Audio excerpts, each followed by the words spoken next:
मंत्री अमित शाह का हरियाणा दौरा, कुरुक्षेत्र रोहतक में 1150 करोड़ की परियोजनाओं का किया लोकार्पण। साबर डेयरी प्लांट से रोजगार को मिलेगा बूस्ट। साइबर क्राइम्स को लेकर सजग मुंबई, सीएम देवेंद्र फडणवीस ने पुलिस साइबर जागरूकता का किया उद्घाटन।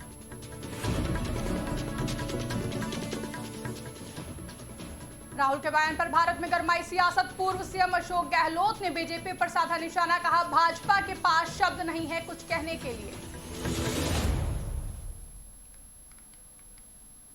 बिहार में मुख्यमंत्री महिला रोजगार योजना की शुरुआत, 25 लाख महिलाओं को मिला 10,000 की राशि। वीडियो कॉन्फ्रेंसिंग के जरिए सीएम ने महिलाओं से की बात। बरेली में जुम्मे की नमाज को लेकर हाई अलर्ट, 24 घंटे के लिए इंटरनेट बंद, 13 सीओ संभाल रहे हैं सुरक्षा की कमान।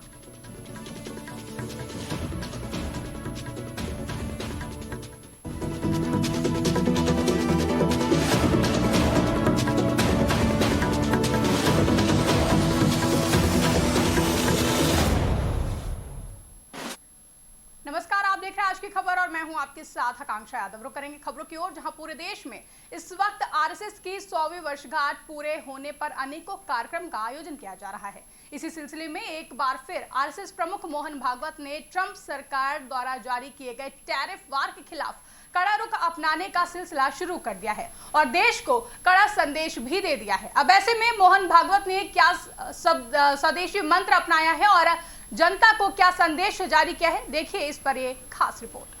अमेरिकी राष्ट्रपति डोनाल्ड ट्रंप ने टैरिफ वॉर को लेकर जो जंग छेड़ी है उसने सबको चौंका कर रख दिया है। जहां एक तरफ पूरी दुनिया में इस टैरिफ की चर्चा हो रही है, वहीं आरएसएस ने इसका रामबाण इलाज भी ढूंढ निकाला है। बता दें कि पूरे देश में आरएसएस की 100वीं वर्षगांठ मनाई जा रही है। इस सिलसिले में नागपुर में आयोजित एक कार्यक्रम के दौरान आरएसएस चीफ मोहन भागवत ने बड़ा बयान जारी कर दिया। डोनाल्ड ट्रंप के टैरिफ की नीति पर बोलते हुए उन्होंने ये साफ कह दिया कि इसकी मार सब पर पड़ रही है।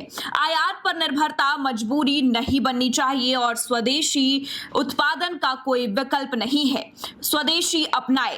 अब ऐसे में ये साफ समझ में आ रहा है कि दुनिया भर में टैरिफ की मार को लेकर डोनाल्ड ट्रंप ने जो रणनीति बनाई है, इसका विकल्प भारत ने ढूंढ निकाला है। पहले प्रधानमंत्री मोदी ने भी स्वदेशी का विकल्प चुनने के लिए देशवासियों को एक बड़ा संदेश दिया था। अब पीएम मोदी द्वारा दिए गए इस बयान पर ही जोर देते हुए आरएसएस प्रमुख मोहन भागवत ने देशवासियों को एक बड़ा संदेश दे दिया है और साफ कह दिया है कि दुनिया एक दूसरे पर निर्भर होकर काम करती है। कोई भी देश अलग थलग नहीं रह सकता क्योंकि उसका काम नहीं चल पाएगा। ये निर्भरता मजबूरी में नहीं बदलनी चाहिए। हालांकि आपको बता दें कि 2 अक्टूबर को आरएसएस के 100 साल पूरे हो चुके हैं, जिस सिलसिले में देश भर में जनता को मोहन भागवत ने स्वदेशी अपनाओ देश बचाओ का एक बड़ा संदेश देते हुए ये साफ कर दिया है कि टैरिफ की मार से तभी बचा जा सकता है जब देश अपने स्वदेशी रणनीतियों पर जोर दे। आरएसएस ने अपनी 100वीं वर्षगांठ को देश भर के लोगों के लिए समर्पित कर दिया है। अब प्रधानमंत्री मोदी के बाद आरएसएस प्रमुख ने स्वदेशी वस्तुओं को लेकर इसे अपनाने के लिए जनता को एक संदेश जारी करते हुए ये साफ कर दिया कि ट्रंप सरकार की टैरिफ रणनीतियों के खिलाफ सरकार ने अब कड़ा कदम उठाना शुरू कर दिया है। हालांकि ऐसे में ये देखना दिलचस्प होगा कि सरकार इस मामले को लेकर अब क्या कड़ा रुख अपनाती है। डेस्क रिपोर्ट, आज की खबर। केंद्रीय गृह मंत्री अमित शाह रोहतक पहुंचे, जहां आईएमटी स्थित साबर डेयरी के 325 करोड़ की लागत से तैयार हुए नए प्लांट का उद्घाटन किया। उसके साथ ही सीएम नायब सिंह सैनी भी इस दौरान बता दें कि मौजूद रहे। आपको बता दें कि 225 करोड़ रुपए की लागत से बना भारत का सबसे बड़ा दही उत्पादन संयंत्र है, जो कि ग्रामीण अर्थव्यवस्था को मजबूत करने में मील का पत्थर साबित होगा। केंद्रीय गृह मंत्री अमित शाह ने इस दौरान संबोधित करते हुए कहा कि आज साबर डेयरी ने दूध का उत्पादन करने वाले किसानों के कल्याण के लिए लगभग 350 करोड़ से पूरे देश का सबसे बड़ा दही, छाछ, योगर्ट और मिठाई प्लांट बनाने का काम पूरा किया है। यहीं से पूरे एनसीआर की जरूरतें पूरी होंगी। दूध का उत्पादन करने वाले किसानों के कल्याण के लिए लगभग 350 करोड़ से पूरे देश का सबसे बड़ा दही, छाछ और योगर्ट बनाने का काम और मिठाई का प्लांट बनाने का काम आज पूरा किया है। अब मालूम नहीं है साबर डेयरी वालों ने प्लांट यहां क्यों डाला। मैं आज चेयरमैन साहब को बताना चाहता हूं, दूध और छाछ अगर दही सबसे ज्यादा खाया जाता है तो हमारे हरियाणा में खाया जाता है। यहीं से पूरे एनसीआर की जरूरतें पूरी होगी। मित्रों, साबर डेयरी इसने साबरकांठा जिले से शुरुआत कर 9 प्रदेशों के किसानों के लिए, दूध उत्पादकों के लिए एक बहुत बड़े मौके का सृजन किया है। गुजरात में त्रिभुवन भाई, भूरा भाई और गलबा भाई, ये तीनों नेताओं ने डेयरियों की नींव रखी और आज कोऑपरेटिव डेयरी के माध्यम से हमारी गुजरात की 35 लाख बहनें 85,000 करोड़ का व्यापार करती है। 85,000 करोड़। मुंबई में बढ़ते अपराध को देखते हुए बता दें कि साइबर अपराधों पर नियंत्रण पाने और आम जनता को डिजिटल सुरक्षा प्रदान करने के उद्देश्य से महाराष्ट्र सरकार ने एक बड़ा कदम उठाया है, जहां मुख्यमंत्री देवेंद्र फडणवीस ने साइबर जागरूकता माह अक्टूबर 2025 का उद्घाटन किया। मुख्यमंत्री देवेंद्र फडणवीस ने साइबर जागरूकता माह के उद्घाटन पर कहा कि बड़े पैमाने पर फिशिंग, फाइनेंशियल फ्रॉड और डिजिटल अरेस्ट के साथ ही जबरदस्ती वसूली, साइबर बुलिंग हो रही है। नई चुनौती के रूप में इसे देखा जा रहा है। महाराष्ट्र में हमने देश का सबसे अच्छा साइबर सुरक्षा सेंटर तैयार करके इसका मुकाबला करने की व्यवस्था खड़ी की है। अपराध से बचने के लिए जागरूकता फैलाना ज्यादा महत्वपूर्ण है।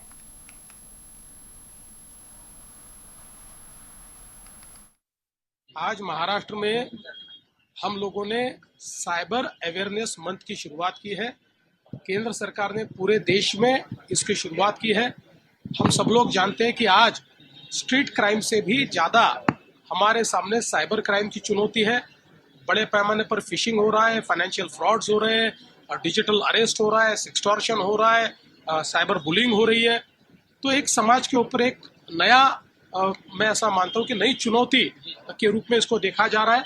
महाराष्ट्र में हमने देश का सबसे अच्छा साइबर सिक्योरिटी सेंटर तैयार करके इसका मुकाबला करने की व्यवस्था तो खड़ी करी है, लेकिन उससे ज़्यादा महत्वपूर्ण है कि ये क्राइम न हो इसलिए अवेयरनेस तैयार करना, क्योंकि क्राइम होने के बाद हम आरोपी को पकड़ते भी हैं तब भी जो मेंटल ट्रॉमा है उसको रिवर्स नहीं किया जा सकता। इसलिए हम लोग यह प्रयास कर रहे हैं कि बहुत बड़ा अवेयरनेस कैंपेन हम लोग खड़ा करें और विशेष रूप से जो हमारे स्कूल्स हैं, हमारे जो विद्यार्थी हैं, इनमें भी अवेयरनेस तैयार करने का हम प्रयास कर रहे हैं। लोकसभा में विपक्ष के नेता और कांग्रेस सांसद राहुल गांधी ने एक बार फिर से विदेशी धरती से मोदी सरकार को कई मोर्चों पर घेरा है। जहां कोलंबिया दौरे पर पहुंचे राहुल गांधी एक कार्यक्रम में उन्होंने कहा कि भारत में लोकतंत्र पर हमले हो रहे हैं। वहीं राजस्थान के पूर्व मुख्यमंत्री अशोक गहलोत ने लोकसभा में नेता प्रतिपक्ष राहुल गांधी के कोलंबिया में दिए गए हालिया बयानों पर कहा कि भाजपा के पास शब्द नहीं है कुछ कहने के लिए, इसलिए इस प्रकार की बातें कर रहे हैं। और क्या कुछ कहा आप भी सुनिए। ये नई बात नहीं है। जब कभी राहुल जी गए बाहर, वो अपनी बात कहते हैं, बात वही कहते हैं जो यहाँ पार्लियामेंट के अंदर या बाहर बोलते हैं, नई बात नहीं बोलते वो। और आजकल तो मीडिया है, इंटरनेट है, सब कुछ है। कौन सी बात है जो यहाँ बोलते हैं तो दुनिया नहीं सुनती है, वही बात है जो यहाँ बोलते हैं वो वही बात वहीं बोलते हैं। तो ये जो इनके पास कहने कुछ है नहीं, इसलिए ये इस प्रकार की बात करते हैं जिससे कि जनता भ्रमित हो जाए कि वास्तव में राहुल जी को विदेश में आके क्या भूल गए वो। मेरा मानना है कि मोदी जी ने खुद ने कहा कि मेरे प्रधानमंत्री बनने के पहले हालात ये थे देश के अंदर, लोग कहते थे हम किस मुल्क किस घड़ी में पैदा हुए, ऐसा कुछ शब्द बोले थे वो इस देश के अंदर कि इस देश में कुछ नहीं हो सकता है। मुख्यमंत्री नीतीश कुमार द्वारा शुरू की गई महिला रोजगार योजना बिहार की महिलाओं के लिए आत्मनिर्भरता का नया दरवाजा खुल गया है। बता दें, इस योजना के तहत समस्तीपुर जिले में 25 लाख महिलाओं के खातों में 10-10 हजार रुपए ट्रांसफर किए गए हैं, जहां सीएम नीतीश कुमार ने वीडियो कॉन्फ्रेंसिंग के माध्यम से महिलाओं को लाभ दिया और उन्होंने महिलाओं से बातचीत भी की। वहीं समस्तीपुर डीएम रोशन कुशवाहा ने महिलाओं के साथ बैठकर इस योजना के बारे में मुख्यमंत्री से बातचीत भी की, जहां और उन्होंने आगे कहा कि अब तक राज्य के 1 करोड़ महिलाओं को सीधे राशि भेजी गई है। इससे समस्तीपुर से चयनित महिलाओं में काफी उत्साह देखा जा रहा है। मुख्यमंत्री महिला रोजगार योजना के तहत आज दूसरी किश्त के रूप में 25 लाख दीदियों को 10,000 रुपये की राशि, सहायता राशि दी गई। आज बहुत गौरव की बात है कि 1 करोड़ महिलाओं को बिहार भर में ये राशि उपलब्ध कराई गई है, उनको अपना स्वरोजगार और आगे बढ़ने के लिए। और उससे भी ज़्यादा खुशी की बात यह है कि 1 करोड़वीं दीदी हम लोग के समस्तीपुर की ही हैं। आज उन्होंने मुख्यमंत्री जी से अपनी बातें बताई, अपने अनुभव बताए और सभी को बताया कि किस तरीके से जीविका से जुड़ने के पश्चात उनके जीवन में परिवर्तन आया और वो इसको राशि को, जो ये मुख्यमंत्री रोजगार योजना के तहत जो राशि मिली, उसका वो किस तरीके से उपयोग करेंगे और आगे अपने परिवार और समाज को आगे बढ़ाने में मदद करेंगे। बहुत अच्छा लग रहा है कि दीदी हमारी अब बहुत कुछ बोल पा रही हैं। आज का कार्यक्रम में खास करके अंजू दीदी का बहुत बड़ा योगदान रहा कि कितना कुछ बताएं योजना के बारे में। खास करके बिहार सरकार के तहत जितने भी योजना चलाए जा रहे हैं, सभी दीदी को जो उनका लाभ ले रही हैं उसके बारे में ये दीदी खुल करके बताई है। यूपी के बरेली में आज जुम्मे की नमाज को लेकर हुए सुरक्षा व्यवस्था चाक चौबंद की गई है, जहां यूपी के बरेली में आई लव मोहम्मद विवाद को 1 सप्ताह गुजर गए हैं।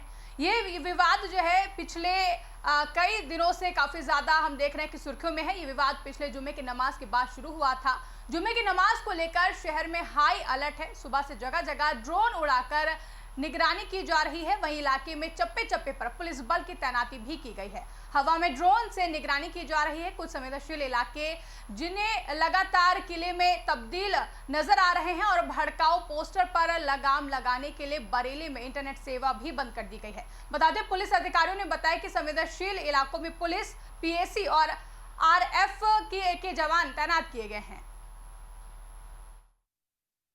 आज शहर को, जो कोर शहर का एरिया है, उसको 4 सुपर जोन और 4 स्पेशल जोन में बांटते हुए फोर्स का हैवी डिप्लॉयमेंट किया गया है। जितने संवेदनशील पॉइंट्स हैं वहाँ पे फोर्स डिप्लॉय की गई है।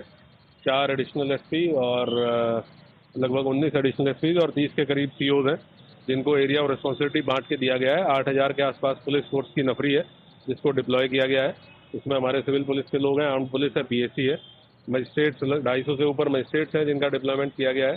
फायर सर्विस की गाड़ियों को डिप्लॉय किया गया है। LIU के लोगों को सादे कपड़ों में डिप्लॉय किया गया है इंटेलिजेंस गैदरिंग के लिए। तो एहतियातन जितने भी स्टेप्स लिए जाने हैं, ड्रोन के माध्यम से भी निगरानी करा रहे हैं, वो सारे लिए जा चुके हैं। बहुत ही वृहद स्तर पर संवाद धर्मगुरुओं से और संभ्रांत व्यक्तियों से स्थापित किया गया है। सभी धर्मगुरुओं ने अपील भी जारी की है कि लोग अपना नमाज पढ़ें और शांतिपूर्ण तरीके से घर पे वापस चले जाएं।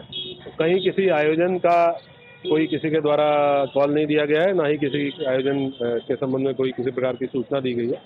सब कुछ शांतिपूर्ण तरीके से संपन्न होगा, कोई समस्या नहीं। लोकसभा में विपक्ष के नेता और कांग्रेस सांसद राहुल गांधी ने एक बार फिर विदेशी धरती से मोदी सरकार को कई मोर्चों पर घेरा है। हरियाणा सरकार में मंत्री अनिल विज ने राहुल गांधी की कोलंबिया यात्रा पर प्रतिक्रिया देते हुए कहा कि विदेशों में जाकर भारत के खिलाफ बोलना राहुल गांधी की आदत है। भारत माँ के 2 तरह के लाल हैं, एक वो हैं जो विदेशों में जाकर भारत का नाम रोशन करते हैं और एक वो हैं जो विदेशों में जाकर भारत का नाम डुबाने की कोशिश करते हैं। फैसला लोगों को करना है कि कौन किस तरह का लाल है।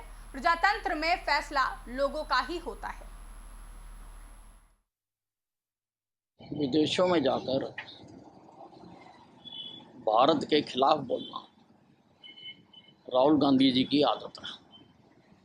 भारत माँ के 2 तरह के लाल हैं, एक वो हैं जो विदेशों में जाके भारत का नाम रोशन करते हैं, एक वो हैं जो विदेशों में जाकर भारत का नाम डुबोने की कोशिश करते हैं। अब फैसला तो लोगों को करना है कि कौन किस तरह का लाल है। प्रजातंत्र में तो फैसला लोगों का ही होगा। अगली खबर देहरादून से है, जहां मुख्यमंत्री पुष्कर सिंह धामी ने मुख्यमंत्री कैंप कार्यालय में वन्य जीव सप्ताह का राज्य में विधिवत शुभारंभ किया। इस अवसर पर उन्होंने वन विभाग की बाइक को रैली को हरी झंडी दिखाकर रवाना किया। हर वर्ष अक्टूबर के प्रथम सप्ताह में वन्य जीव सप्ताह मनाया जाता है, जिसका उद्देश्य वन्य जीवों के संरक्षण तथा उनके प्रति जन जागरूकता को बढ़ावा देने के लिए किया जाता है। बता दें कि सीएम पुष्कर सिंह धामी वन्य जीव सप्ताह के अवसर पर देहरादून चिड़ियाघर मालसी में आयोजित कार्यक्रम में भाग लेने के लिए पहुंचे और उन्होंने कहा कि यहाँ बहुत जैव विविधताएं हैं और हमारी संस्कृति भी वन्य जीवों की संरक्षण के लिए ही रही है। हमारा विकास का मॉडल इकोलॉजी, इकोनॉमी और टेक्नोलॉजी, इन सब का मिलाजुला एक मॉडल है। बहुत हमारी जैव विविधताएं हैं और हमारे यहाँ हमारी संस्कृति भी वन्य जीवों के संरक्षण की रही है। हमारे देवी देवताओं के साथ भी, चाहे हम देवी के वाहन की बात करें, भगवान शंकर महादेव के गले की बात करें, हमेशा सर्पों का उनके साथ रहना होता है। उल्लू वाहन है ऐसे, इसलिए ये जैव जो सप्ताह है हमारा, इस सप्ताह भर में हम ये संकल्प लेते हैं कि हम प्रकृति का संरक्षण करेंगे, जीवों का संरक्षण करेंगे और हमारा जो विकास का मॉडल है वो विकास का मॉडल इकोलॉजी, इकोनॉमी और टेक्नोलॉजी, इन सभी का मिला जुला हुआ, सबका बैलेंस बनाता हुआ एक मॉडल। क्योंकि राज्य के अंदर जो हमारा फॉरेस्ट है वो भी बहुत बड़ी संख्या है। कुल हमारा जितना भी क्षेत्रफल है उसका 71% जो भूभाग है वो वनों से आच्छादित है। पूरे देश में इस वक्त आरएसएस की 100वीं वर्षगांठ मनाई जा रही है। बता दें, विजयदशमी के दिन 1925 में संघ की स्थापना हुई थी और तब से संघ विजयदशमी उत्सव मनाता चला आ रहा है। वहीं इस सिलसिले में भाजपा नेता सुधांशु त्रिवेदी ने कहा कि पिछले 36 घंटों में देश ने 2 महत्वपूर्ण दृश्य देखे। पहला, आरएसएस के 100 साल पूरे होने का उत्सव। दूसरा दृश्य देखा कि 140 साल पुरानी पार्टी 100 साल से जिस पर एक ही परिवार का वर्चस्व है, उस पार्टी के पतन और सत्ता छूटने की बदहवासी ने उनके खानदान के बरखुरदार ने एक और ऐसा बयान दिया है जिसमें कुछ भी आश्चर्यजनक नहीं है। या 24 से 36 घंटे में देश ने 2 प्रकार के दृश्य देखे। एक, विगत 100 वर्षों से देश के लिए निरंतर समर्पित, राष्ट्रीय एकता, सांस्कृतिक उत्थान के लिए अपना प्रतिपल समर्पित करने वाले विश्व के सबसे बड़े संगठन, सांस्कृतिक संगठन राष्ट्रीय स्वयंसेवक संघ के शताब्दी पूर्ण होना और उस शताब्दी के अवसर पर प्रधानमंत्री श्री नरेंद्र मोदी जी के द्वारा एक ऐसा सिक्का जारी होना जिसमें संभवतः भारत के, स्वतंत्र भारत के इतिहास में पहली बार किसी भारत की मुद्रा पर मां भारती का चित्र। और इन्हीं 24 घंटे में देश ने एक दूसरा दृश्य देखा कि 140 साल पुरानी पार्टी, एक ब्रिटिश ऑफिसर एलन ऑक्टेवियम ह्यूम के द्वारा स्थापित पार्टी, जिसके पहले 25 साल में अनेक ब्रिटिश सेक्रेटरी अध्यक्ष रहे। रायपुर में आयोजित एक कार्यक्रम में छत्तीसगढ़ के मुख्यमंत्री विष्णुदेव साय ने कहा कि भारत सरकार और छत्तीसगढ़ सरकार मिलकर नक्सलवाद के खिलाफ आवाज उठा रही है। सीएम ने कहा, जब से हम सरकार में आए हैं तब से नक्सलवाद के खिलाफ लड़ाई में हमारे जवानों को लगातार सफलता मिल रही है। और क्या कुछ कहा, आप भी सुनिए। बिल्कुल, जब से हम लोग सरकार में हैं तब से आप लोग देख रहे हैं कि नक्सलवाद के साथ खिलाफ में लड़ाई में लगातार हमारे जवानों को सफलता मिल रही है और 450 से ज़्यादा नक्सली न्यूट्रलाइज भी हुए हैं और पुनर्वास नीति भी हम लोग अच्छा दिए हैं, तो उसका भी लाभ हो रहा है और लगातार आत्मसमर्पण करने वालों की संख्या भी बढ़ी है। 1500 से ज़्यादा पहले ही कर चुके थे, लेकिन अभी कुछ दिनों पहले 70-71 एक साथ आत्मसमर्पण किए और कल 103 किए हैं। तो ये अच्छा है, वो लोग विकास की मुख्यधारा से जुड़ना चाहते हैं तो उनका स्वागत है। फिलहाल के लिए खबरों में बस इतना ही। ऐसी ही तमाम बड़ी खबरों के लिए आप देखते रहें आज की खबर।